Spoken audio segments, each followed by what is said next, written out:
I've been struggling with that last piece that we're talking about. The how to stay above it. Don't give in to the temptation to say, I told you so, or the vindictiveness of something that I'm really struggling with that this week. Yeah. Like there's a piece of me that has come up with some incredible zingers that I want to use that I can't use, that I know I shouldn't use. So I'm not going to use them, but I want to use them. Remember, you're the guy who's told somebody to fuck off before. Yeah, but that guy had it coming. That guy had it coming. That guy had it coming. And I said, yeah, go ahead. Don't worry, I'll edit all this out. Yeah, right. From Indianapolis, Indiana, this is Truth Egg.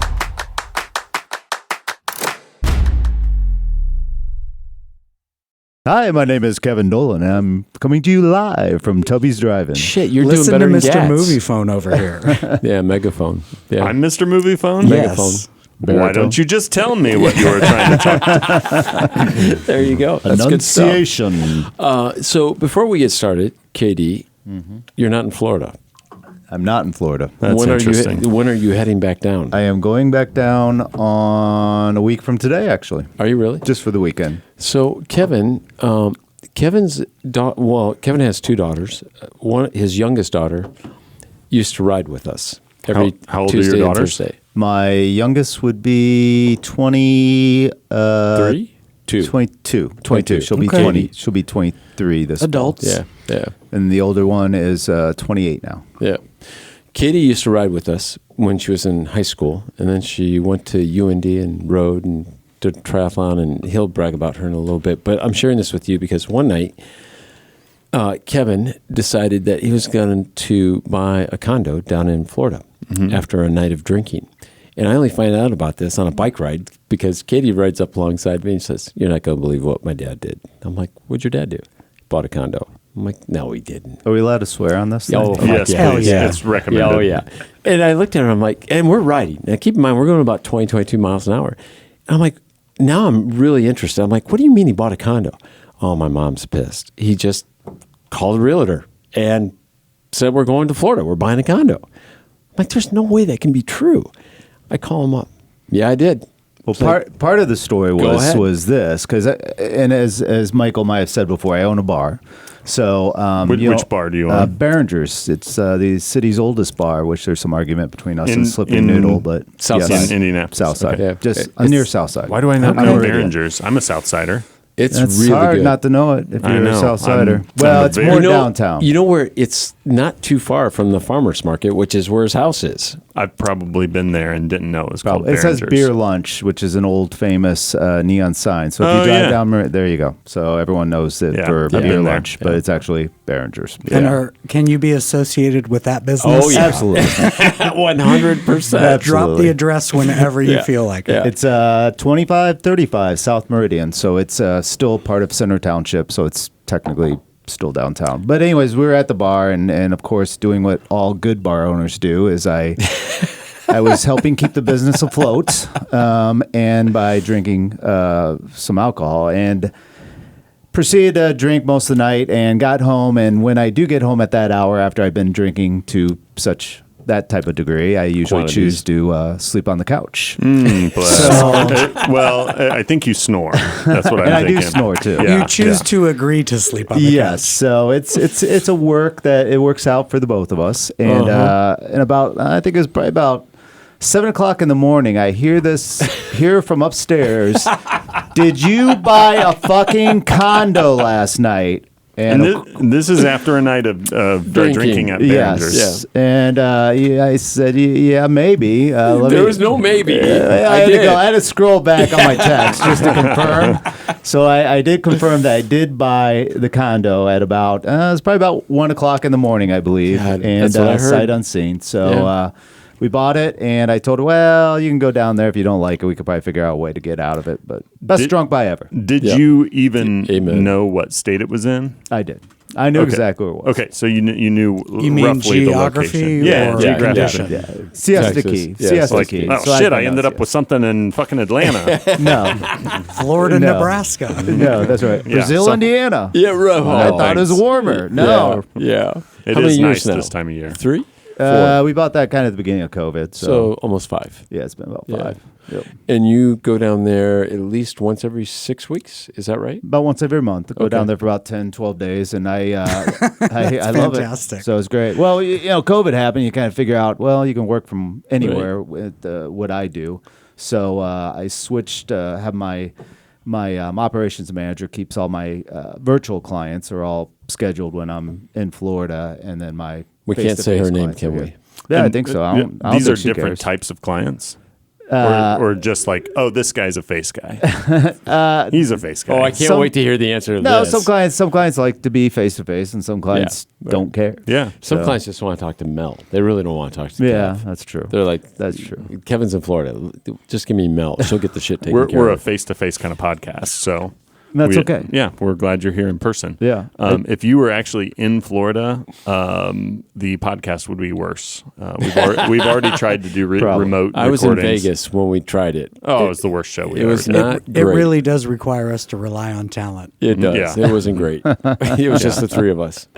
Yeah. So, It was not good. so what's up with the baseball gear that you're wearing today Well, and basketball basic. gear? The Well, yes basic. sirs and the I don't know what the Indians. Yeah, the team on top. What's that?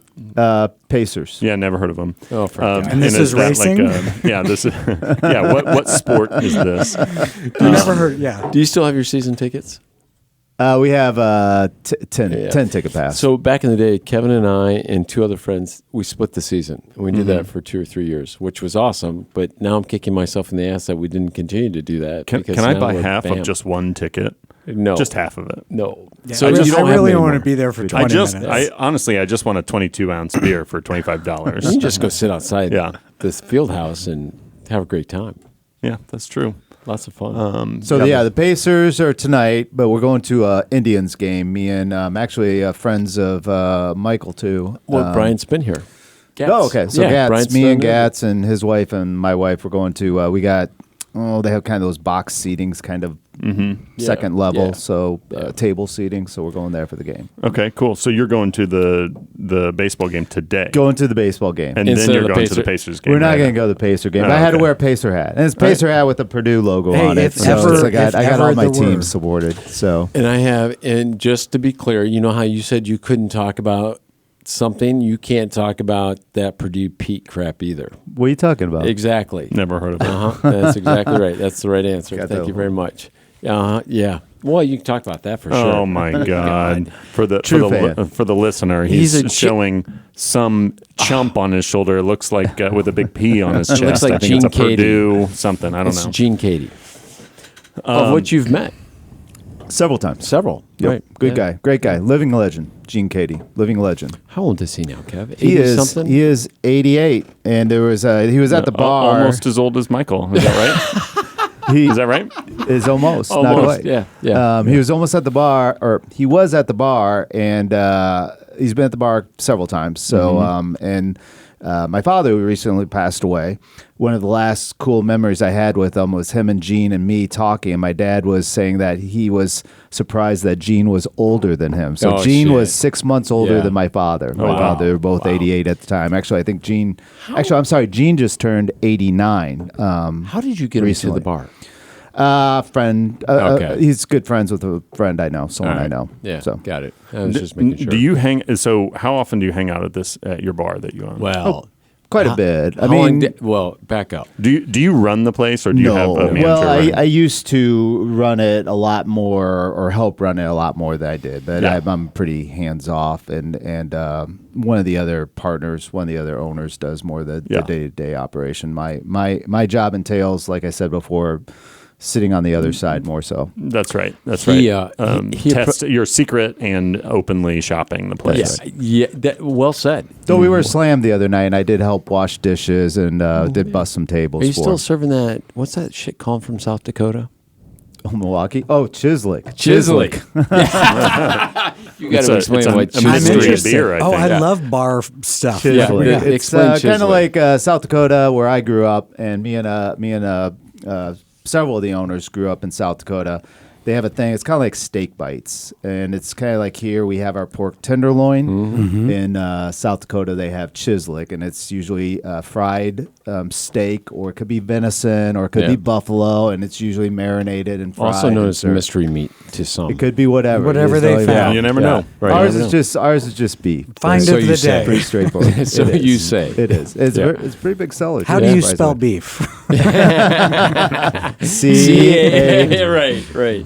which we do have, and we just released 2 more stray cats. That Julie got fixed. We're getting cats fixed all the time. So we Yeah, fixed. Julie does Good what for my you and sister-in-law Bob does. Barker. So Is Julie your wife or? she is as of right now. Okay. So, Yeah. Julie's or- tolerant. I was like, I couldn't tell whether it was the Yeah. cat or She the- could be kept in and a who's shed who, yeah. castrating and she Yeah. she listened to the podcast later. Depending on what comes out, she might not. She might be my future ex-wife. So She we'll see. might say Dolan. Yeah, no, I love it. I had a question for you, damn it. I lost my train of thought. Oh, Katie. So what's going on? Grad school? Grad school. She's going to 1 year grad school. Smart kid.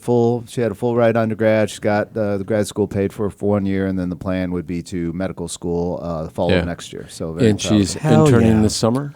She is. She interned. I think she's getting back. She might be back in Eskenazi, where she interned last summer as an ER. She also interned down in Sarasota, where our place is, in the morgue, county morgue, and also the Sarasota County morgue and the Manatee County Got morgue too. Got it. Yeah. So she's interned, and she's interned at IU Med in the dental school, pathology type So stuff. she wants to be, does she know what kind of doctor she wants to Pathology, be? Okay, that's what I thought. Yeah, working that's with what I dead thought. people, Yeah. stuff like that. Yeah. Crazy kid. She doesn't. solving the dead. cancer. That's Yeah, right. She's right, gonna she likes the right. dead more than the living, I guess. Yeah, don't we all? They don't talk back. Yeah. All right. I think we've already started the podcast. I think we're starting the podcast. You go with that? I'm great. Let's do it. I've been bragging about you for the last week to these two in a group text about what is wealth, how do you accumulate wealth, and what does wealth really look like? Because I think the perception of wealth is different than what real wealth is. And I think you can talk to that at a really high level, meaning people that wear wealth versus people who have wealth. You want to comment on that before we dive into the big topic? Well, I think for everyone it's different, right? So everything's relative on wealth. I mean, I have clients that, my richest clients with the most money feel like they don't have enough.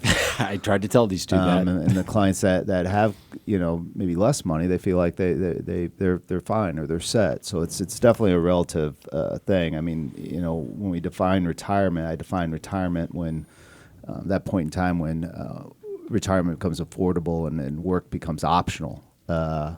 And what that number is for people is always different. So a financial advisor, a good financial advisor's job, which I believe I am one, is trying to define what that number is so they're comfortable at any level, because everyone's going to be different. What's the difference between a fiduciary financial advisor versus a financial advisor? Fiduciary is just it's a generic term that can apply to a lot of different people across a lot of different things, but a fiduciary has a obligation to put the client's interests at all times above his own. Yeah. So not every financial planner and advisor is a fiduciary. Is that like a designation? Yeah, I should know this as someone who has lots of friends who are financial advisors, but There's I a don't. difference. There really is. There is a lot. I know. A CFP, a certified financial planner, is a fiduciary. I actually just did get another designation called a CPWA, which is a certified private wealth advisor, which is a much higher. Does that mean my rate's going up, by the way? I got No. that letter in Yeah. the mail. No, I wondered if that meant I was paying a higher rate. No, Michael, that program isn't for you. Well said. But that both those designations force me to become not force me, but I have to act as a fiduciary and carry those two designations. And then there's certain accounts that even an advisor without those designations, there's certain times in certain accounts that advisors or brokers or financial planners or whatever they happen to call themselves, they have to hold themselves out to be a fiduciary in those cases. Yeah. So, and sometimes that just changes with the Right. firm to a degree. Yeah, I feel like when I've talked to different people in the financial space, you have some people that are basically selling life insurance, and all the way to the other spectrum where some people are helping build a strategy for how to maximize the performance of one's assets, and there's obviously everything in between. Sure. How do you differentiate between that when somebody's saying, should I work with you or not? Well, I think at the end of the day, it's who you feel comfortable with and who you can put some trust in and who you want to sit across the table from you, either virtually or face to face. Good for the recovery. next Yeah, 10 years, virtually. right? Yeah, nice job. So and it's going to be different. People are going to have different. I'm not saying that one solution, but if you walk into an insurance company, the solution is going to be insurance based. Right. You walk Right. into a bank, they're going to be more bank based, right? Yeah, If you walk into a brokerage firm, I won't say names, but one with a big old bull Yeah. over the shoulder, it's going to be more equity based or Yeah. more stock based. So I think a good financial advisor is someone that has the ability to look across all those Yeah. different platforms and really figure out what makes the most sense for the client. And being a fiduciary, that's what he should propose. Yeah, and I want the guy who's going to say, you know what, don't pay off that mortgage yet and put it in my product that I might make a commission on because it's not better for you Yep. in the long term. Well, let's talk about that because that's a conversation we had offline, right? Like, you and I, what I'm about to throw, you and I have talked about for the last 15 years or 14 years, however long we've known each other. But how do you address those situations, Kevin, when people come to you and are like, look, man, I can save money or I can pay off my house. I think I should pay off my house. I know where you stand on it personally, but can you talk to that to everyone about your thoughts on that? Well, and it depends to a degree. I mean, I can give them the financial rationale, which is from the head, right? Yep. But at the end of the day, Yeah. people will operate sometimes from their heart. Right. And some people just want to pay off the house, not because it makes financial sense, but it makes sense for them personally, Yeah, because that's peace. how they feel. And I can present the case for it in cases where it doesn't make sense to pay something off. Right. Yeah. I can make the case for it financially and show them all the numbers. But at the end of the day, sometimes they'll follow their heart and paying off the house or doing something like that. It's not like they're committing financial suicide. No, right? it's still a good Right. investment, right? You They're know, paying off so, a house. So if they want to do it, they'll do it. And I'll say, at the end of the day, this is your life, your plan. You're not gonna. I make sure if it was something that was terrible, I would say, Yeah, no. you'd say more strongly. Yeah. You I'd need put to my- think about this. Put my hand down or put Yeah. my foot Yeah. down and say this Yeah. doesn't. This makes absolutely no Yeah. sense. Whatsoever. So if I want to buy a bunch of rare bourbons and then drink them, like, is that a problem or It's probably not a good thing. really? That's called an probably expense. That's probably go I to think I need to Behringer's. talk to my guy. I think I need to talk to my guy. That's what we call a use asset. A use Okay. asset is much different. Yeah. Okay. Well, I need to fire some people after this show. Well, I have a question, and I don't mean to get too complex or too into the No, nitty gritty let's get about into this. it. Well, Come he on. does actually. But what is money? Well, why can't I use crypto?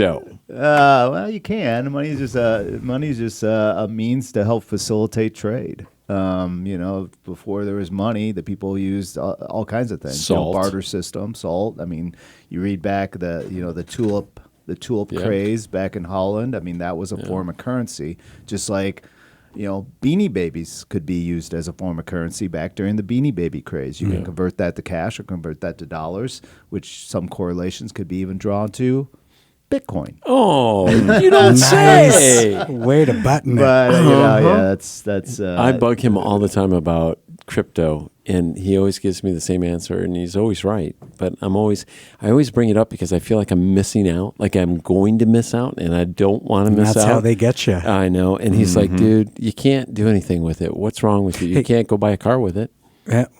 Yeah, I was going to say, hey, by the way, you might be missing out too. But right. you can probably buy a car with it. I mean, you fear can buy of it- stuff with it. It's just hard to know what it's going to be from one day or not. To really, you can buy really- more things Which today seems than you could wild. 2 years ago. Yeah. a little bit.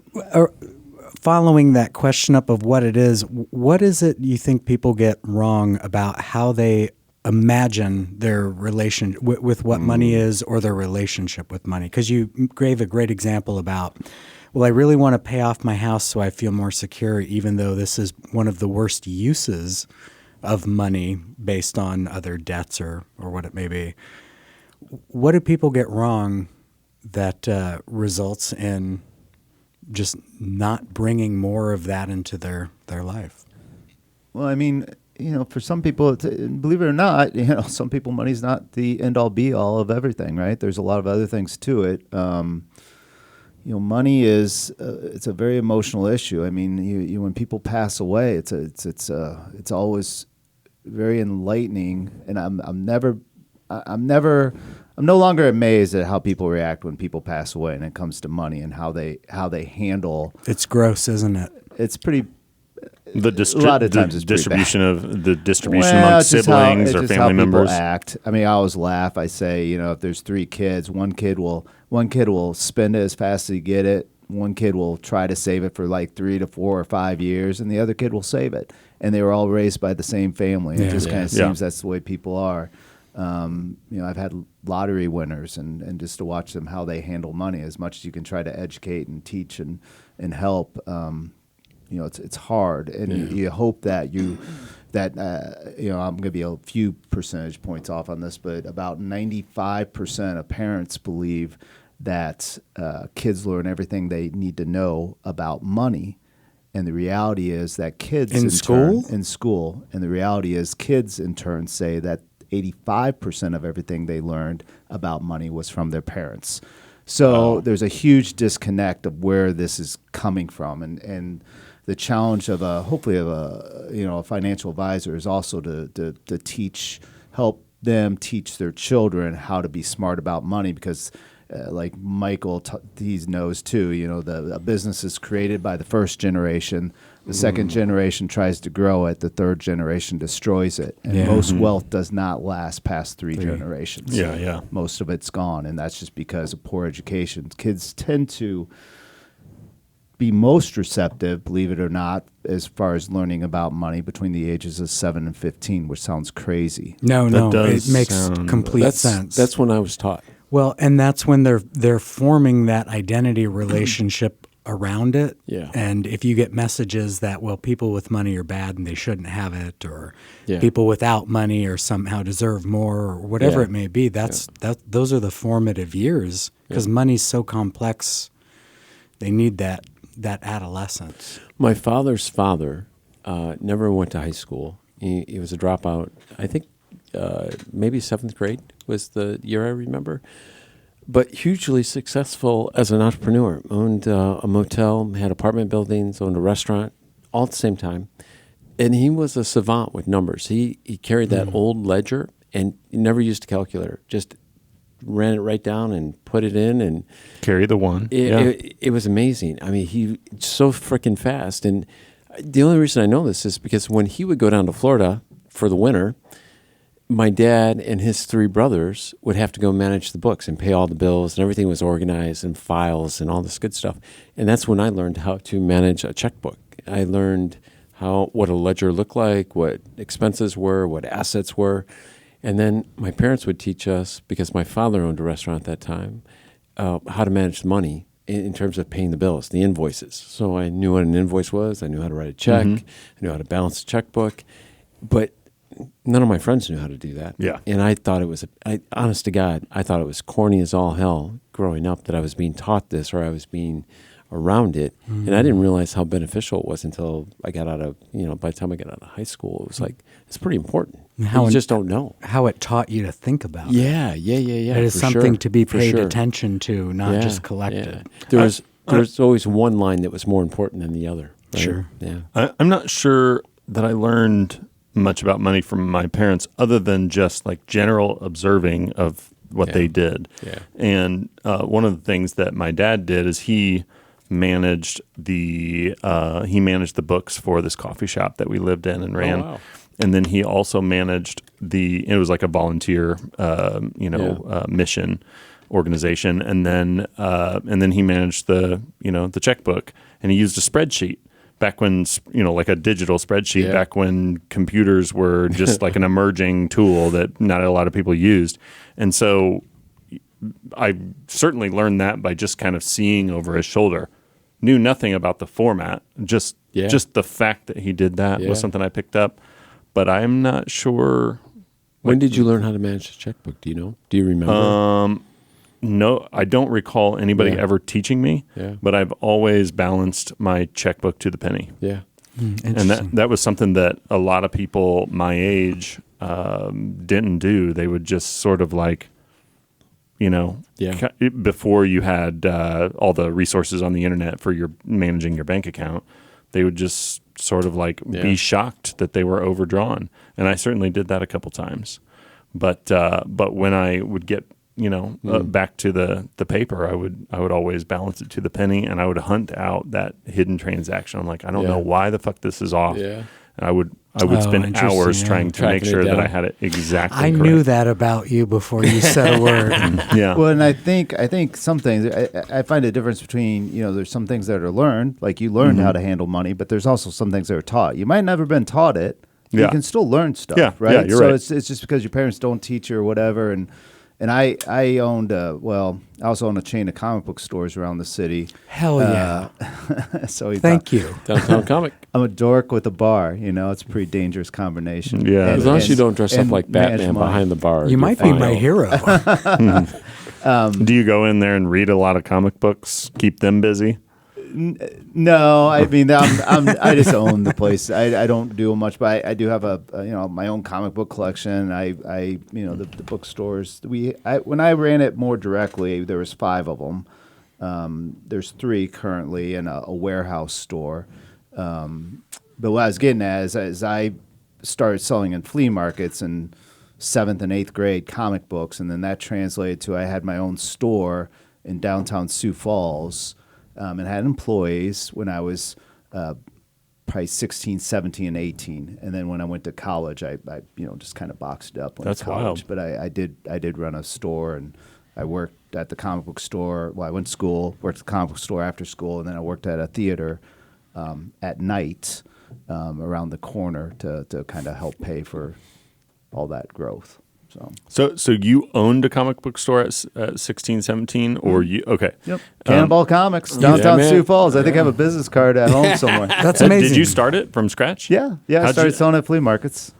Okay. I collected comics. Space. So you collected comics, then you started, selling at flea markets, and then it turned into a retail business with permanent brick and mortar. Yep.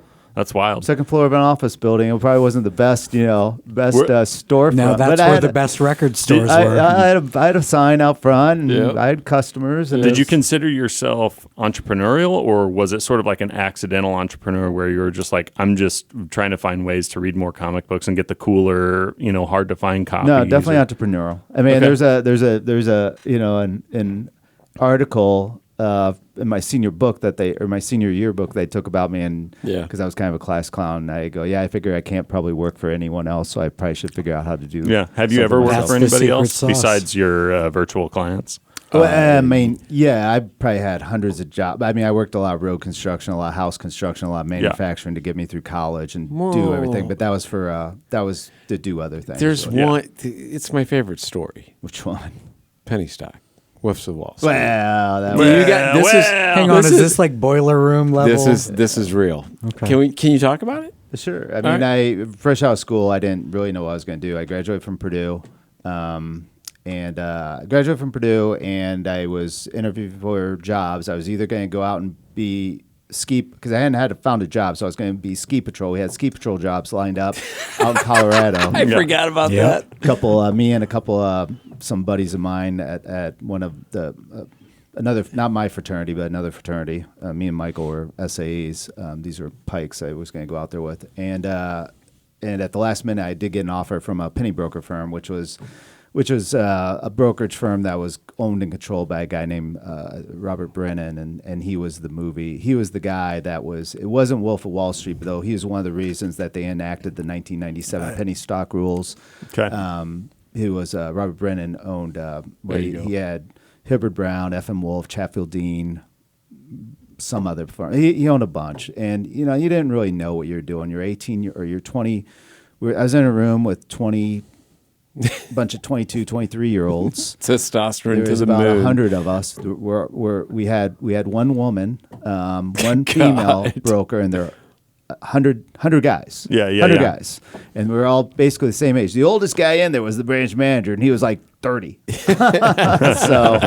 But no, we made 200-300 calls a day, followed the time zones from the East Coast to the West Coast, and they just prospected and tried crazy. to sell penny stocks. That's And crazy. Then you kind of figure out that this stuff is probably not the best stuff Yeah. to be selling, and once you figure that out, because now they have classes where they talk about financial advising in college and stuff like that. But I didn't know what a stockbroker was when I was 22 years old. Really, I just thought, ooh, this sounds like a good idea. Was Sweet in school with you at the same time? Mm-hmm. Yep. Did he know he wanted to be a broker? No, he fell into it too. I mean, he was was working at AMX, Harry's right? chocolate shop. He was working at Oh, the no bar way. for like 2 No. or 3 years after. I'll share the story offline with the two of you about that because that's a crazy story. that Oh, I do not the want on the air. podcast listeners are going to love Yeah, that. sorry, podcasters, you can't hear that one. Pretend That's it was offline. great. Kev, what's the biggest mistake people make when thinking about saving, or what's the greatest thing they can do to save? They're usually one and the same. I feel And like. should saving be the goal? Because Yeah, 'cause- we've talked about that. We've had our own little group discussion about saving is overrated. Saving versus investing. I don't know. I don't know if that's the way we put Well, it. I would agree. It was not overrated. No, Daniel, we're- shut it down. Go ahead, Kev. Address the issue.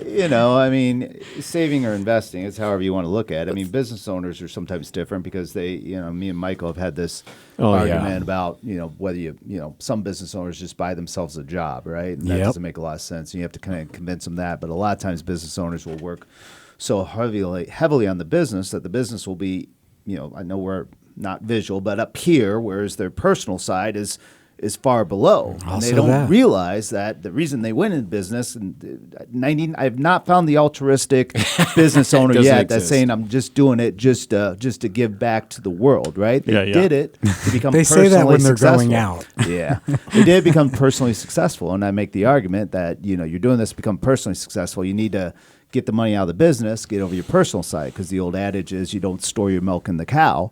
Because if the cow dies, then you're back to where you That's right. started, right? Yeah.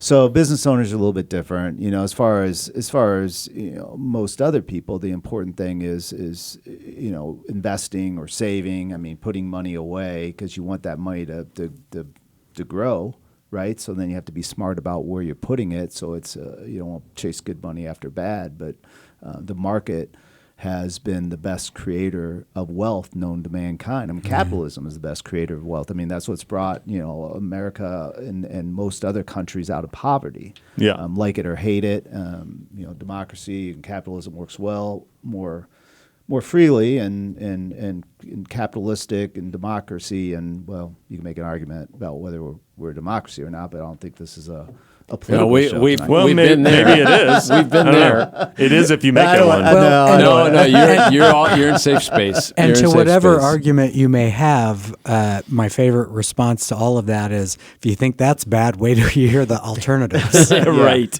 And that's true. Right. We're pretty lucky to live in the country we do, and that's why it makes sense to the market works. I mean, there's other investments, and that's why I said businesses are one. I mean, real estate is a great investment. There's all kinds of things that you can invest in. Sometimes the best thing to invest in is something you're comfortable with, but you also want to stay diversified, right? So people invested a lot in the housing market, kind of got caught, right? In 2008. Yep. People invested a lot. Same thing if they're all in equities. Yeah. They got caught. I mean, there's our economy, once again, good or bad, and capitalism works in kind of a boom or bust cycle, right? And there's always a boom, and then there's inevitably always a bust. And hopefully, we'll never see what we saw in 2008 because that was probably Catastrophic. a once in a lifetime. We were pretty close to. Close to You're no saying return. it could have gotten worse. Oh, gosh. Oh, it would have been. Okay. If the Yeah. feds Yeah. didn't bail them out. I was going to say, for some industries, it's as bad now as it was then. But your point is that that's as bad as it got. Yeah, because that would have taken down the whole system. Yeah. Whereas now we see some rolling recessions, and we have from the last 2 or 3, 4 Yeah. years, and they're hitting different industry groups, and that's hurtful. But this would have money would no longer had a basic a function anymore. I mean, when you think about, money markets, I'm looking at my checkbook and it says I have $10,000 in there, but you couldn't get it out. Everything was locked up. So that part of the argument back then, 2008, was, hey, they're failing. They should fail. My business, if I fail, I fail. There's no one there to bail me out, right? But what people failed to really understand is it was a worldwide catastrophe. If that market goes down, the entire world goes down. And I think that was lost because everyone was self-centered or self-focused on my shit. Was it our market or the Well, it was a world. It was our market, but it was tied to the world. Dependent on our market. Yeah. I think it's a combination because it was a world it was a world economy. Well, that's the whole argument. The U.S. sneezes, the world gets a cold, right? Yeah, Vice versa is true. Right. But like it or not, we're still the dominant currency. I'm not saying that's could be forever, but that is the way it is, and we're the most powerful country still from an economic standpoint in the world. So, What do you say to the people that are on the verge of retiring and the teetering back and forth with the economy that's been going on over the last year and a half? People that my friends, some are What would you say to retired. Michael? Some friends are softly retiring, John Strong. Others are retired and they're like, oh, shit, man, I need a side hustle. Well, I'm concerned because I'm not sure. As a what's going on non-expert, with the let me market. tell you what I would say as I have a strong non-expert. opinions too. And then, Yeah, and go then ahead. you can correct me. Go.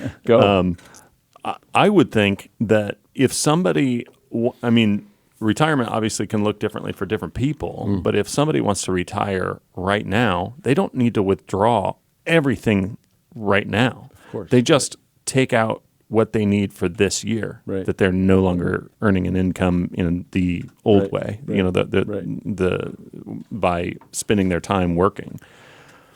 So if they have to retire now, then you retire incrementally. But if you don't have to retire, then okay, maybe you want to take a gamble and wait a couple more years. If you hate what you do, maybe you don't want to do that. I don't know. I'm not the expert. Why don't you tell us, Kevin? Why are you guys asking me this question? I'm pretty sure we Listen. didn't, but I'm glad you threw out your 2 cents. Convert it to gold, bury it in your backyard. Yeah. Yeah. I've Hey, got how's a that big working mattress. for you? Yeah. Gold bars. gold's actually done pretty good. Gold's so, done really well. I hear about silver anytime I see a television on. Yeah, gold and silver's gone up. I mean, silver I think is trading around $30 an ounce. Gold is I think around $3,300 an ounce, and it was $1,600 an ounce probably prior COVID. I think. Yeah. This is not financial advice, just a Not quick at all. For disclaimer. our audience. Observations Yeah. at most. Simply, Well, and simply there's facts. three reasons people retire, right? One is because they choose to, and that's a financial advisor is trying to get that point where, like I said before, you pick and choose when you want to retire, or that opportunity to, when you have enough money working for you, and work becomes optional, right? Just because someone turns 67, I don't call them up and go, "Hey, happy birthday! Don't go to work today," right? You're done. Yeah, you're done. Stay at home. Stay at home. Call in sick. But people, then they have the opportunity to say, "Hey, okay, you're good," and that's through projections and kind of using different means to try to get clients to feel comfortable about that money going to last as long as they do, keeping them in the lifestyle that they want to have. The number two thing is someone's going to retire you for you, right? Through a downsizing, a severance, the loss of the job or whatever. Or third, you physically can't do it. Those are the only three things. In the 28 years I've been doing this, those are the only three things that have ever happened. There's never been nothing else. I mean, those are the three things that people retire. The second and third thing, the answer is, well, you're retired anyway, so you're going to have to figure it out. Right, exactly. And that's why you want to try to get to that point where it's a choice that when if second two or three you're does happen, racing against the big already corporation there. that's going to let you go. Right. And you don't have to work at Walmart and Target. Yeah. Just Walmart. Right. There's two types of people. There's the type of person. There's two types of people greeting at Walmart, right? The type of person that's doing it because he wants to get out of the house and away from the spouse, Likes people. and meet people, and likes talking Right. to people, and the people that have to because they need the money, right? Yeah. And you can tell which person that is. By how nice they are. Walking in. Easily. I don't go to Yeah. Walmart for that's a whole Yeah. nother. Yeah. I can go into a whole nother Yeah, thing, right, destruction of the middle class and all that. But we won't talk about that either. But Right. Costco. Let's put it that way. Yeah, there you Costco's go. like that. There you go. You're dependent on Social Security. I get it now. There's a lady at Costco that is, I guarantee you she's retired. And if I was guessing, it's by choice because she is the nicest person. And I mean, literally, it makes my experience. I'm walking out of there and I'm like, I don't want to have these people fucking run a thing across my, a marker across my Is this the one on the south receipt. side? Yeah. I know who she is. And She's awesome. And then I get her and it's like, oh, all right. She Yeah. made my day. I'm Yeah. glad I came here. She Yeah. draws Yeah. a little cartoon animal Yeah, for a little the smiley face. receipt. Yeah. That's her. I know her. She's the one that reached behind your ear and pulls out a quarter. There you go, young man. She pulls That's out her. a There you go. butterscotch That's candy. right. Hey. What's the overall common theme in 28 years of doing this that you've seen with your clients that have been what you would term as successful in terms of putting money away for the future?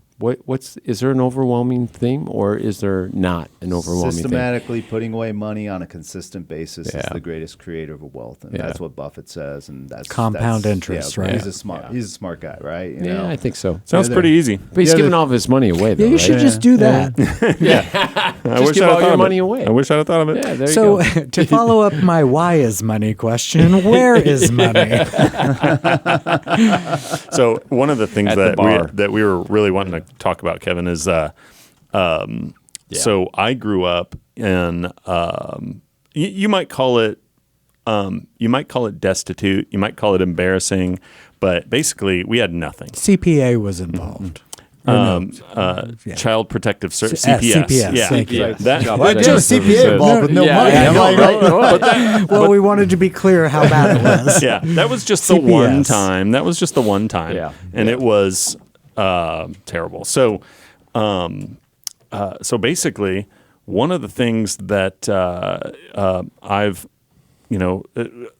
discussed with these guys recently is just that there are smart things you can do, and then there is the people that don't have the choice to do some of those smart things. Like my parents didn't have a choice. They could not save money. It wasn't an option for them. Now, I bet you they could have bought fewer DVDs, but there was a point where it was the only way that they could save money is by taking a loan. And so I'm just wondering, what do you tell someone that is in that position, or maybe they perceive themselves in that position where they can't start saving anything? Well, I mean, and don't take this the wrong way, but I didn't understand this until I got a little bit older. But my father used to always say this, and now I really understand it. And you have to think about it just a little bit, and hopefully you'll get it. But it's poor people have poor ways. Mm-hmm. Yeah. Yeah. And I didn't get it. And then I think I living where I live and I've owned rentals and stuff like that. I kind of really see that because a lot of people that walk through my door have some money, so it's not quite the same. So.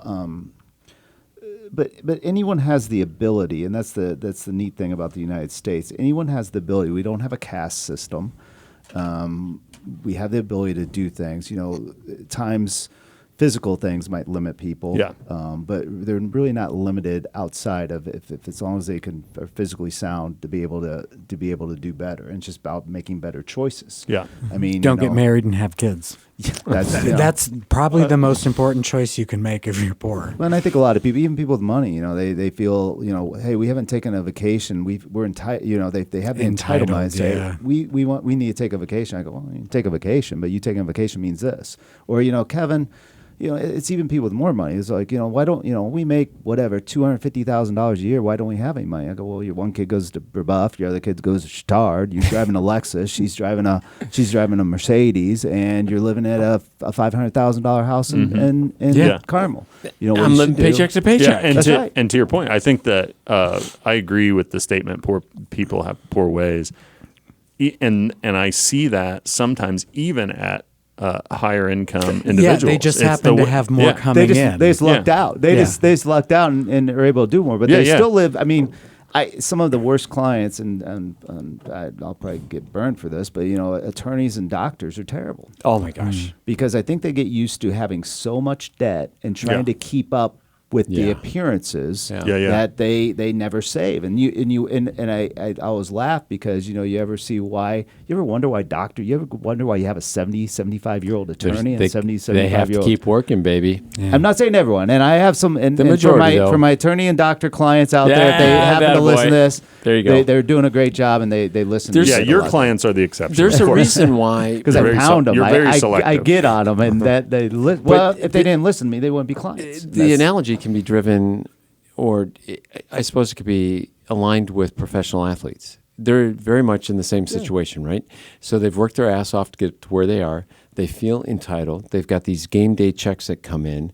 There are monster checks. And there's no big secret that there's more bankruptcies or loss of income filed in the NFL.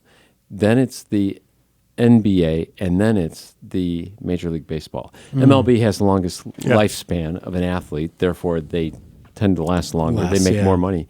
But the NFL is the shortest term of a professional athlete. It's averaged at 3.5 years. Yeah. So they spend all that money. Yeah. Because $1 million seems like a lot of money. It does. And think about this. You get a game day check for $250,000, right? And you get 18 of those. Yeah. And you're like, shit, that's Keep more them coming. That's more than $1 million. Yeah. It's kind of like being a waiter, right? Yeah. You get that big wad of money at the end of the night. What are you going to do? You're going to hit the bar and take everyone out, right? You get a weekend shift at Ruth Chris. Correct. Like you're making 200. I waited tables for many a year, and I was guilty of the same stuff. We all were. We all did it. Waiting and stripping have the same problem, which is the transition to making the same income is college degrees and expertise. It's very hard to go from stripping and waiting tables. It's hard to leave those incomes. I mean, because they pay well. They're stuck. We've had gals that have worked for us, and some have come back. They're addicted to that cash. So they're waitresses. They make really good money, but they it's still cash gotta in get the paid hand daily. That's right. Yeah. And it just takes a hiccup called COVID when people go, oh shit, I thought we called it Coke. I'm out. And then suddenly it's like, hey, do you have a job for me? I really need some stability in my life. I realize I'm 22 or 23 years old, but I can't live like that. Yeah. I still want to do that on the weekend, but I need something Monday through Friday. And that's an eye-opening experience. So you're spot on, Aaron. I couldn't agree with you more. I've seen so many people do very well very early and are stuck. Oh, yeah. Yeah. And you don't get stuck as a stripper. Well, you time out. And right. I was talking before the recording about my first job, and I kind of through some relationships, connections, I was fortunate to get this offered this opportunity, and it's like 2000, the year 2000, and I'm making like $60,000, which to me was a lot at the time. That was pretty healthy income. It was good money. Still good money today, especially in Indianapolis. Yeah, exactly. So for an individual. So I'm 20 years old. I'm making really good money, and I had nothing left. I had nothing left. At the end of the month, I was out of cash, and I had no idea why. So I was terrified if income would go down because I was in sales. So that income was could fluctuate. And I came from this situation where I didn't learn what to do about that. So suddenly, I was a good worker. I was smart in a lot of ways.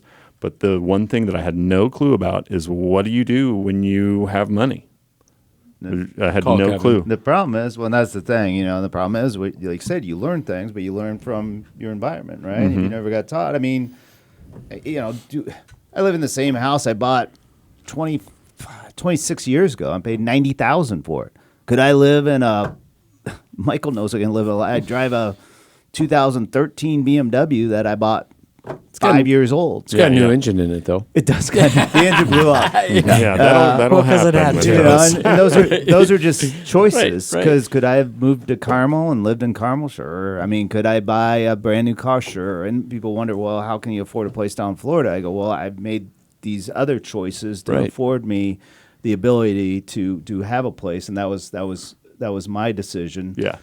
Same thing when we opened the comic book stores. I didn't use, or did any other business. I didn't use savings. I chose to go and wait tables at night. I did this when I bought the first house in Garfield Park, I chose to get 2 roommates because it was a 3-bedroom house, and I wanted to save money, and that helped. So what do you tell the person who doesn't have that financial intelligence to know that those are the kinds of things that you should do? Like, how do you tell, what's the first bit of advice that you get that person started? Because I was that kid, 25 years ago. Well, I think the big thing, and I'll have younger people come in, and they'll say, well, I got whatever, $12,000 worth of credit card debt, and I think I have maybe, $1,000 left over at the end of the month, or whatever. Make up the number, $500 left over at the end of the month. And then what I'll usually say is, we probably should take some money, take baby steps into savings, and then their argument is that this works every time. Their argument is, well, why don't I take that whole $500 and pay down the credit card? So in 2 years, I can get that down to zero. Which is exactly what I would think. Yeah. What's the problem with that? Now, what will happen? So I tell you what. Why don't you do this? Why don't you give me $100, and you put away your $400 a month and work on that $24,000 worth of debt, and let's see what happens at the end of the year. You know what happens at the end of the year? I do. They have $24,000. They have $24,000 worth of debt. Yeah. But they do have $1,200 that they saved up. Oh, your point is they won't pay on the debt. Correct. It'll stay on it, and they just. I was like, man, you're returning 18.5% interest. That was definitely don't tell who I work for. Right? That was not all day long. Yeah. That was not the math you were doing. So this is your target client. I get it. Yeah. No, and I'm okay. And don't you find I'll talk to anyone, and I'll give anyone. I'll sit down with anyone and talk to them for half an hour, and they'll leave the room with 2 or 3 pieces of advice or information. Yeah. If they take it, they'll be better for it. I've got to believe, I know the answer to this, but I want you to say it. The younger generation, and I don't mean children, I'm talking about young adults, 23 through 33, today's children, 23 through 33, or young adults. Their visualization in terms of savings is, I see what you have today, and I want that now. I want that now. Why can't I have that? Our nieces and nephews go through this. Kevin knows this because I've talked to him about it. We help. We try to educate. We try to teach. We share live examples. We've helped in ways that both financially and in terms of teaching. But there's this element of, I don't want to deal with that. I just want that, right? Yeah. So that's a real issue, and I think you come across that, especially with Garrett, who's in your business and will hopefully take over for you at some point in time. Well, I think everyone has the ability, Correct, to be successful. Correct, I believe, but few people have the willingness to do what it takes to be successful. And tenacity, sacrifice. I think I was at the penny broker firm, and he says, "Hey, work like the other 99% won't." To live like the other 99% want can. to live. Yeah. So, you want to be in the top 1%, you have to be willing to do the things that no one else is, people aren't willing to do. And that was, back then that was, calling 300 names from 8 o'clock in the morning to 8 o'clock at night and having a secondary job and, doing all these different things. One of the dudes that I reported to when I got out of college and I went to work for Owens, Illinois, the greatest advice I ever received, he said, Michael, if you just show up, the people you came in with, the 9 guys you came in with, they'll be gone in 2 years. And I said, nah. He said, you'll see. If you stick around, you'll see. And I'll be damned if he didn't call me after those 2 years. He said, how many are left? I said, they're all gone. He said, told you. It's like, not wow. who's best, who's left. It's who shows up and not just show up, but show up, be present, be accountable. Well, some of it is like if you show up, at least you're playing. Boy, you've won half the battle just showing well, up. in the bar industry, 99% of the job is showing. God. They show up. Oh, They've beaten everyone. Yeah, right? that's a fact. You can live that. You were about to say something though, Aaron. Do you remember what it was? I don't think he was. I don't think he was. Do you want to tie into? Go ahead. Okay. Go. I did want to bring this up, and I try to straw man that entitlement that I hear a lot about, but I don't have a lot of immediate people I know in that age range. The advice that they really need is to grow up when I grew up. Yeah. because I didn't have these options. Yeah. I did not have these media and technology None of us industries did at this working table. against me, trying to take every little thing that they can. And that's no excuse for the behavior, but it's a very different problem. Like when they talk about, well, how did you work at the post office and buy a house and support a family of 4 and station wagon and, summer? It's like, because that's what we did. There wasn't much else to do. That's a great segue to the question I want to ask, which is the middle class that the 4 of us grew up with is not today's middle class. And you were alluding to it Oh earlier, my God. Kevin. Today's middle class is wealthy when I grew up. I don't think it is. Oh, I'm sorry. Appears. Yeah, that's There's what an I think. appearance. You alluded to it Well, earlier. people are rich, believe they're middle class, but the reality is they're technically, they're technically rich, right? The middle class is that's the problem. The Based middle on class is income shrinking. or I accumulated mean, you can wealth. do whatever, you can look at whatever you want. I mean, and Michael always drills me on, the numbers as far as X, Y, Z. And I say to him, I go, well, You're right. Keep me out of it. Thank you. but I've said, but to a lot of people, I go, you got to realize you're in the top 10% or the top 5%, Yeah. and they feel like they're not making money. I go, you realize that 95% of the people in this country Do not make less than you. Yeah. You're Yeah. in the top 5%. And sometimes, it's hard because you're putting yourself, you hang out with the same type of people in the same type of class and blah, Yeah. blah, blah. So you Yeah. feel like you're poor compared to anyone.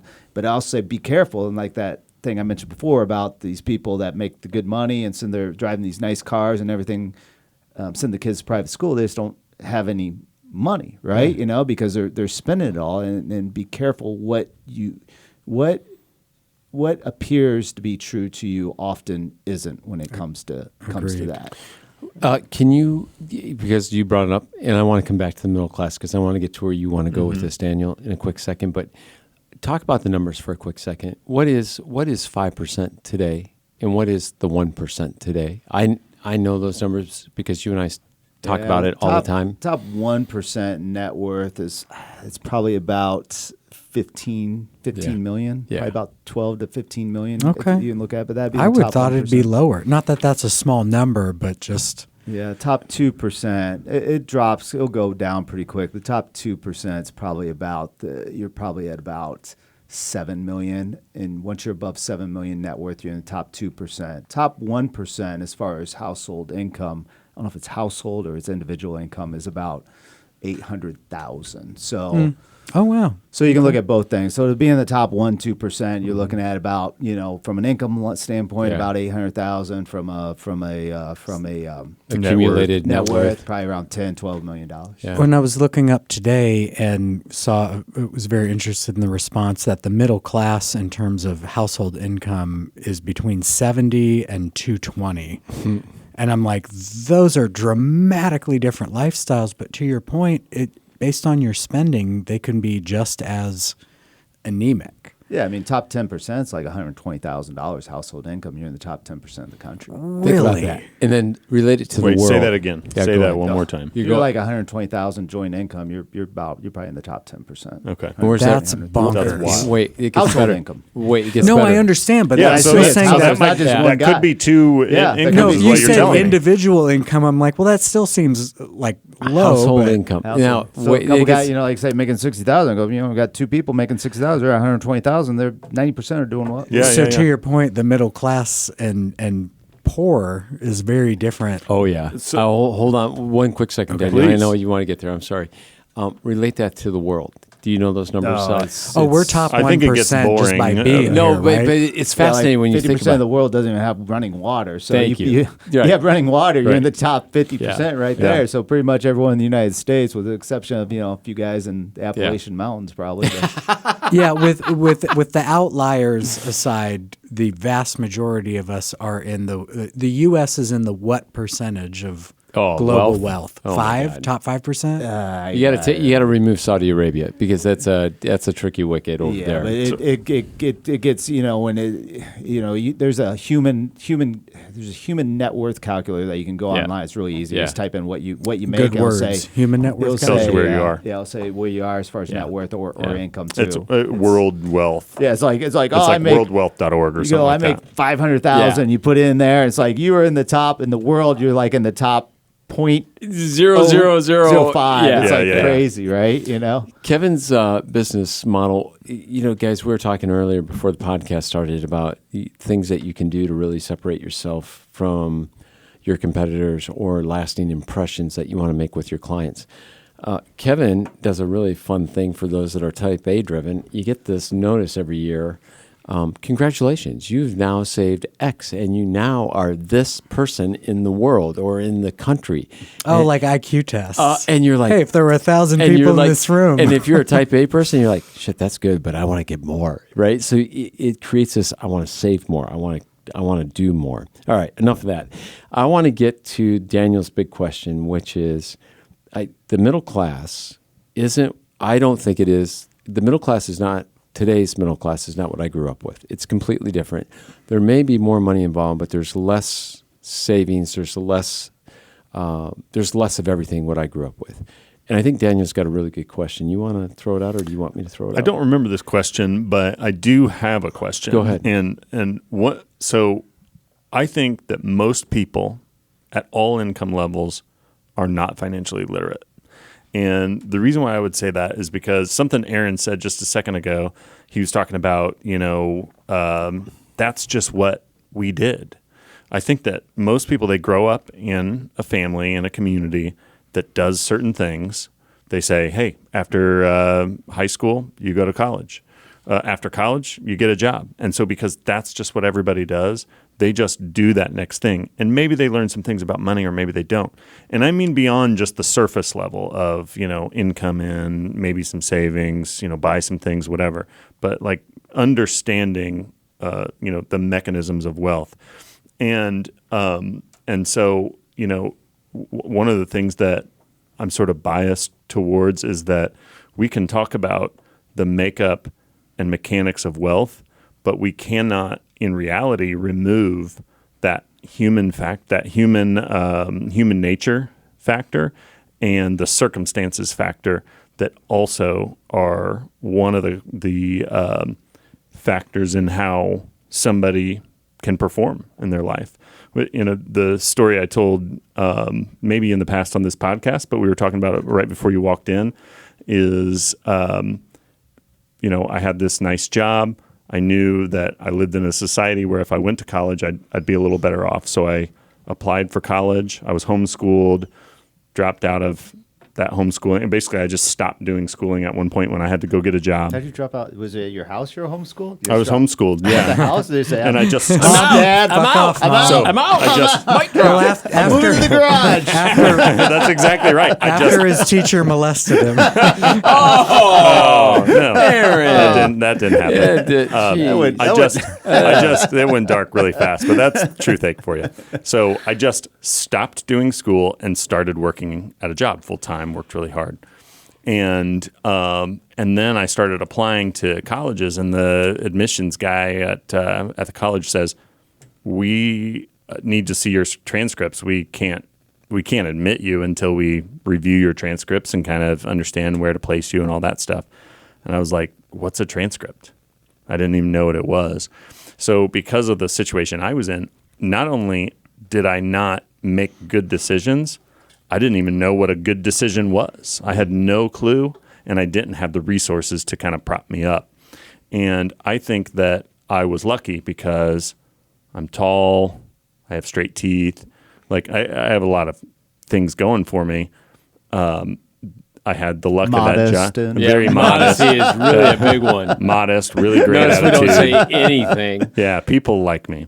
But And a very powerful man, too. yeah, Super tall. Yeah. and that paid off Virile, for me. I hear. That paid off for me. But ultimately, imagine if I wasn't the cocky guy that walked in there I was in a boiler room type sales setting too, where we dialed all day long until we made a sale.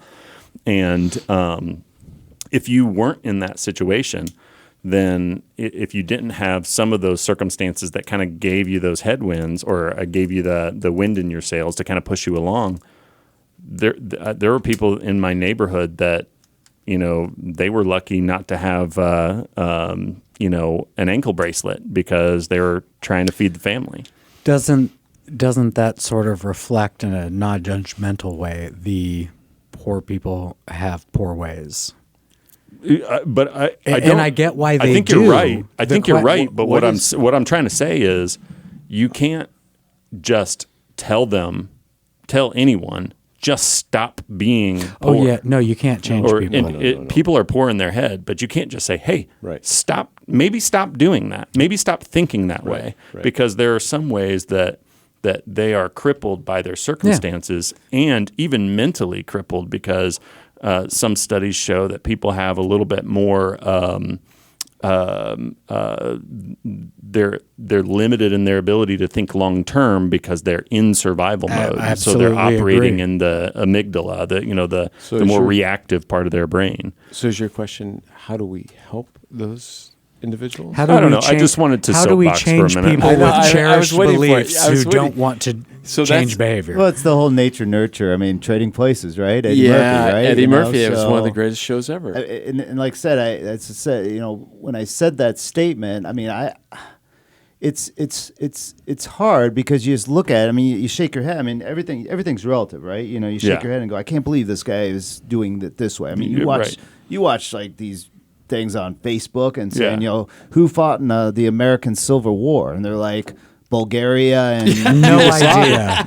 It's like Benjamin Franklin, and you wonder and you feel so bad because how can us as a society allow the dumbing down of such ignorance of our nation, and part of the things when Michael was saying, like talking about the work ethic of the younger people, and we were mentioning that, and I would agree with that, but also at the same time, I look internally because those people are the ones that we raised, right? So it's kind of our own fault. There's a lot of criticism by Gen X about Gen X children. I know. It's like we're the ones that made them entitled, right? I can say I'm not part of it yet. Right. So, and I did do this experiment this past year actually with the two girls, and I think they should know more than they do just because of who I am, right? They grew up in your house, right? I have like some osmosis that they know exactly what to do. So I gave them both a decent size of money, and I said, you gotta give a third away, you gotta save a third, and you gotta spend a third, and you have to do at least 20% in each. So I gave them X dollars. Yep. And said I gave them X dollars. Said you guys do it 3, and you have to do at least 20%. So if they wanted to spend, just a little margin. Yeah, they want to spend 60%. They want to give away 60%. Great, and then they'd save 20% and spend 20%. And I gave them some guidelines on what to do. So a Brewster's Millions. A little bit, but it wasn't that much. But it was interesting to see what they did with it. Were you shocked? Or surprised? I think they were both taken aback and not quite sure how to handle that quickly. And that kind of goes back to lottery winners, or people win money, or people get inherited money. They just don't know how to handle it all of a sudden. It's better to grow in that. So from this, going back to the, helping someone that doesn't have money, it is a gradual process to get them to break some of these learned traits that they learned from either their parents or their environment or their surrounding. But, I think the human nature, where there's a will, there's a way, right? Mm-hmm. If someone truly wants to, be better, they can. And I think our society offers a lot of resources to people, but they have to want it. That's what we were talking about earlier. They have to want it. Right? Yeah, I agree. I agree with everything you're saying. And the only thing I'm trying to introduce is this idea that it goes a little bit beyond just the wanting or just the willing, because I'm looking up studies here on my phone to try to kind of source some of the things that I'm bringing Add up. some credibility. Yeah, just to sound really smart. And there's a study. There's a number of studies on how scarcity can cause a psychological toll It's crippling. that impairs Yeah, decision sure. making. I agree. And in reading these studies, admittedly, I find a bias towards it because I think of the way that it was growing up. There were decisions that were just looking back on them. I'm like, decisions I made, decisions my people in my family had made. I'm just like, these are dumb, really dumb things to do.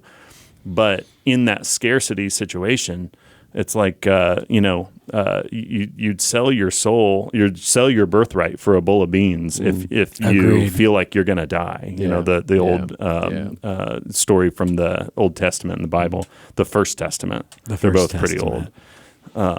Anyway, The greatest testament. So some would say. how do you react to that? I mean, do you just want to go to the bar or hang out with me, or what do we do now? What do we do now that I brought that up? Kevin's going to be like, why the hell did you invite me? I'll let Kevin answer if he wants, but I have a different question that's along his lines. No, and like I said, I wasn't trying to say, when I said that, and I'll stick by it. Poor people have poor ways. I'm not saying it's right or it's wrong. It's just what it is, right? And why it is you can, I'm sure you can find studies like you have this is why they have poor ways, I have right? the internet. I can find anything. Correct, and it's like anchoring, just like anything else. You can find whatever you seek out to reinforce whatever your belief is, right? And the same thing with like security. So why is this stock going? I want to figure out why this is the way it is, and you'll find 100 people agree with you. And same thing, I'll laugh when when CNBC's on, and I swear to God, there's on one side of the screen, there's the 10 guys getting ready to walk in telling you why it's down. On the other side of the screen, there's 10 guys getting ready to walk in at any time and tell you why the market's up. Yeah. Because that's why they're there, because it's there to argue their point of why they were right. The broken clock theory, right? They're right twice a day. And I think it's part of our, it is part of our society to try to help everyone. I mean, I think people generally are helpful or good in nature to a point where you can teach someone, just like the Bible says, teach them, give them a fish and feed them for a day. Teach them how to fish and feed them for a week. They'll license you and tell you can't fish it there. I don't think that's in the Bible. It's a parable. It's a parable. But I do want, so part of, I want to tie into what you're talking about, Daniel. Part of what, before you walked in, Kevin, I made a comment that family or friends, I think we can all say that we know somebody that says, I want, right? And let's just make it simple. I want $1 million. But they don't do anything to move in that direction. They don't move towards trying to make that happen. They simply continue to do the same shit. Not even a vision board? Not even a vision board. They continue to do the same thing over and over and over, but simply say, I want. But you've got to move towards something, right? Another cool stat is, and I'll be off on the numbers, but it's like when you ask a 20-year-old if they believe they'll be a millionaire, it's like 98% of them believe they'll be a millionaire. You ask a 30-year, do you believe you'll be a millionaire? It drops down to like 70%. Yeah. You ask a 40-year, will you be a millionaire? It drops down to like 30%. Well, first of all, it becomes realistic, right? At 40, you now understand what a millionaire is, and it's not what you thought. Right. You thought it was somebody who just got a lot of money. Life gets in the way, right? And Life just spend gets it in on the way. other things. Well, That's we your get in our choices, way. right? Yeah. And let's be clear. For the audience, I just want to say out loud, money is not what it's all about. At the end of the day, it's not. Money provides opportunities. Almost everything that matters. If you pay, if your God is money, you're going to lose. The 10 out love 10. of money. Yeah, you're going to lose is 10 the out of 10. problem. Right. It's just, that's not where you should put it. Go ahead. I'm sorry. There was a recent Andrew Huberman podcast that I did not listen to, but the headline of good it. to know. The headline of it made me form a very strong opinion. Go ahead. And it was that money can't make you happy, but yes, money does buy happiness. And it resonated with me because yes, the point isn't the money. The money, It's not. And this may be a question I asked earlier, is like, what's our misconception about money? Money, at least as I have been understanding it through businesses and things, is that it's more of an energy where it's something I can do something with. Yeah. Spending it's about the worst. Saving it almost as bad. Investing it either into a business or with a financial advisor, I mean, this took me almost 40 years to understand compound interest. Because of Daniel's point, when you're not around that, it doesn't even come up. Yeah. Robert Kiyosaki's Rich Dad was the first time Rich Dad, Poor Dad. I even understood, like, oh, this is how a business is supposed to make money. I'm glad I've learned this many years in. Right. So true, though. And that's why, So that the goes back. That's why the misunderstanding. rich get richer and the poor get poorer. Well, 'cause they sometimes, which is the understand. other old saying, right? Yeah. They have. There's an understanding of what they're supposed to be doing with money. Like my mother, I found out some years ago that she had been saving up, and she had a substantial amount of money in a savings account for 20 years. Like a not like really a not checking, interest bearing. Yeah. but saving, like the bank Like 2 default to 3%, savings account, because Yeah. that's what Oh, she man. thought you're supposed to do with money. Yeah. And that's not the worst thing. I'm not to mad do at with your it. mom, but I feel so much anger It's just hearing that. It's a little Like, I better than feel so burying bad gold for in her. your backyard. Yeah. Well, gold's trading pretty high. But how would just so she you know? And that was also when I learned you're not supposed to do that. Yeah. You don't know what you don't know. It's once again, it's the decision that they have to make to reach out either for help or to make a change. I mean, if people are comfortable where they're at, and I then they're did going to that. stay that. Oh, and it's So- on them to do it so for I- sure. I but did where- it. Where's the literacy? So I only know as much as I know today because of Kevin, truthfully. He said that about you when you weren't here. It's so the it's truth. sincere. It's the truth. Except for he was a lot nicer about it. No, He said when he I- said the F word a lot. I did but- not. When I first met Kevin, we talked a lot about what he does, and I thought I was a pretty savvy investor because I was all tech. I'm Apple, Google, Tesla. I was all tech, right? That's all I invested, and we were killing it. We were doing really well. And one day he looks at me and says, "What are you going to do when that market tanks?" I'm like, "Can we tell you? It's not going to tank. It hasn't tanked. It's not going to tank." He's like, "It will. What are you going to do?" And I'm like, "Shit." And Pork futures. I like, used "You're to, hired." I used to tease everyone. I would say Kevin and I had the longest courtship before I turned over the portfolio to him because I really thought I knew what the hell I was doing. And then I realized We always do. as I talked to him, I didn't know what the hell I was doing. And he proved it to me. One day he was at the office with Lori and I, and he said it earlier. You know that milk you get from the cow? At some point in time, Michael, you need to take some of that away from the cow. You can't keep putting it. You just can't put it all in the business. And I grew up with entrepreneurs, and I thought I knew what the hell I was doing. Mm-hmm. But it takes this, right? The dialogue between friends and professionals who become friends, and you realize what the hell's going on in the world, and you just figure out a way to get smarter. But And when does that happen? But I wanted to do It's that. coming soon for you. But I wanted to get smarter about it. It's not because I sat back and just said, Yeah. I'm going to let it ride. I really wanted to know more. And I own businesses, so I Yeah, talk. you- I you own get it several more- businesses. yeah. I mean, the bar, the comic book stores, the rentals. so you could relate to it in ways that So I talk to them. Yeah, so it made a lot of I sense get to me. it. I mean, I own different things. So I when clients talk to me, like, why me versus someone else? Because I don't tell, hey, you should sell this rental and give me the money. No, keep the rental. But if you walked in, you have $2 million all in rental properties. Say, well, maybe we should put some into something else, and that's all about diversification.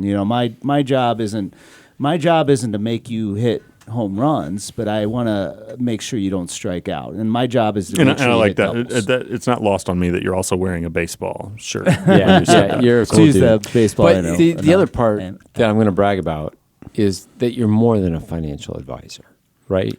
Good back rubs. No, but I mean like family death, right? Psychologically, I mean, my job, finance is one thing. Anyone could talk. No, I mean, and they talk about the robo advisors and things like that. But a robo advisor isn't going to be able to, hold your hand or when Literally hold your hand when your spouse dies. Yeah, and I've had several times where Yeah. a spouse will pass away, and the unfortunate reality is I'm I usually get called. Yeah, you're one of Before the anyone first else. couple of people. Yeah. And the I guess one of the things that's most empowering to me is that I can say, especially with my clients, the first words going to be out of my mouth is, "Don't worry, we plan for this. I plan for this. Yeah. Everything will be okay. Yeah. Yeah. Take care of yourself emotionally. Everything else will be fine." And that's what they want to hear. especially in a lot of times, especially when one person is more the driver of the Right. finances than the other. Right.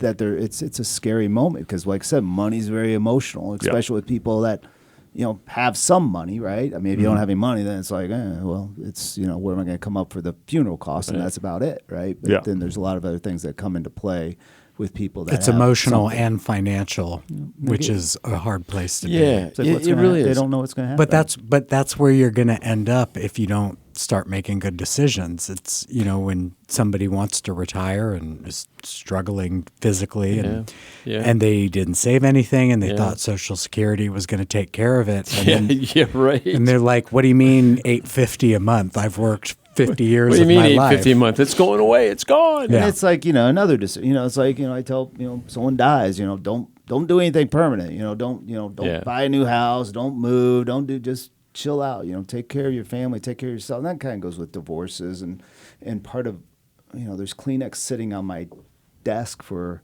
a reason, and they get used a lot and that's probably one of the more fulfilling. Yeah, things. just for the listeners, Lori's never had to use the Kleenex box yet. Thank God. Oh, Just good for saying. her. Yeah, I'm just letting everyone know. Not when you were there.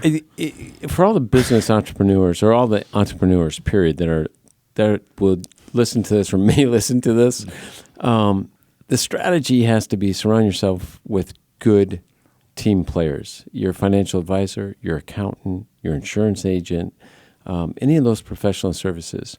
And if you're lucky and they all intertwine, and mine do, it's a beautiful thing because as you zoom through your business, they're there to help you and you grow with them. And, we call it luck or fortitude or, just being in the right place at the right time. We've been blessed. I mean, we've been blessed. It's good stuff. So it's super important to find that. And when you find it, God dang, It makes a world of Oh my difference. God. The And sooner the better. It's huge. Yeah, It's absolutely huge. Sometimes it's not just the financial advisor; it's also Correct. the other, 100%. smart people that are 100%. around you that can help you Yeah. to point you in the Yeah. right direction. Right? They're there for you. The best time to meet with a financial advisor is 20 years ago, and the second best time is today. right now. I mean, that's you think about I would say there's 5 things that prevent people from getting ahead. Inflation, taxes, Yeah. human problems, Yeah. risk management. But the biggest one is just procrastination. Yeah. So I'm just not there yet. Yeah, I'm just not walk in there. the door. I mean, a 30-year-old says, "Gosh, I wish I started this 10 years ago." A 50-year-old says, "I wish I was started this Yeah. 10 If a years ago." 30-year-old talked to me about that, I'd be like, no. I'm from the future.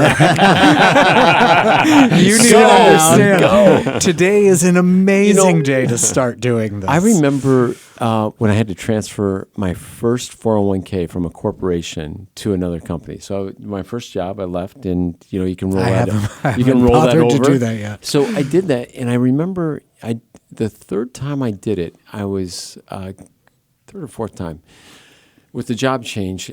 Friend here in Indianapolis that I knew, I was sheepishly embarrassed by the amount that I was giving him because I thought I should have more. And I'll never forget this. He few thousand, I would guess. yeah, a little bit more than that, but yes. Well, okay, yeah, but- but right. Yeah, I'm not. way more than what you're thinking. Okay, but- I like thought 6. I thought. Yeah, thank you. I thought I should have like hundreds of thousands. Yeah, sure. And he's like, Michael, This is great. yeah, no, man, what you have is right where you're supposed to be. And I'm like, really? And he's like, yeah. But I think there's this perception for all of us that we don't have enough, and therefore I shouldn't have a financial advisor, or I'm not worthy of a financial advisor. That's a right? belief, yeah. Yeah. And I think it's wrong, but I have no idea why I thought that way. And I still to this day am dumbfounded by I was so embarrassed by that. So much of what we've talked about, at least from my perspective, is about this orientation that people have towards money and wealth. Two of the things that I'm thinking about how to communicate to my children, or by example, ideally, but diversification and compound interest are the long-term keys to all of this. Is that, Systematically putting money away on a consistent basis. Yeah, like listen, man, $100 a month when you start your first job will change your life. I have back. friends who put in, I'm assuming it was Simples, but for their children when they were born. And they're like, by the time they're 50, they're millionaires. Yeah. Roths probably, but yeah. Roth. Yeah. If they were able to show income towards them. But yeah, the like I kind of say, well, first thing you should always do is fully fund your 401k to the match, whatever that is, because that's free money. And who's matching that when you're usually the company. self-employed or your Well, own? But I mean, that's you the whole can, point but- of the companies is to match. And that's your right, and investment. there's a benefit because that'll reduce the company's profits by that match, right? What do we so call that 401k tax-free. that matches? Well, safe harbor. Yeah, is safe probably harbor. is probably- That's the good easy one. Safe harbor, then you don't have to worry about testing and so, I don't Yeah. know how deep you want to get. But Yeah. but if you're solo, if you're a solo 401k owner, I mean that's a way to reduce the taxable income to the business. Same Yeah. thing with the SEP too. Yeah. So. Yeah. Good stuff. Last parting words for listeners or us that you'd like to share besides Go Pacers and who cares about the Indians? I believe it's yes, sirs. Yes, sir. I think Yes, it's sir. probably a special at Behringer's. Yeah. Now, the special. Chitlins again. What's it called? Can you reiterate the fried steak bites? Because I'm in. Chiseling. Oh, I've had them. Yeah, the chislik good. is good. So It's yes, mystery meat. come down to Behringer's or go to Downtown Comics and keep my wife used to the life she's growing. Wealth accustomed to. management's doing fine. yeah, Buy right, comics right. and I'll fried dispense steak. a little financial advice if you Right. run into me there too. So. Too funny. All right, That's awesome. everybody have a great week. Thanks, Kevin. That was awesome.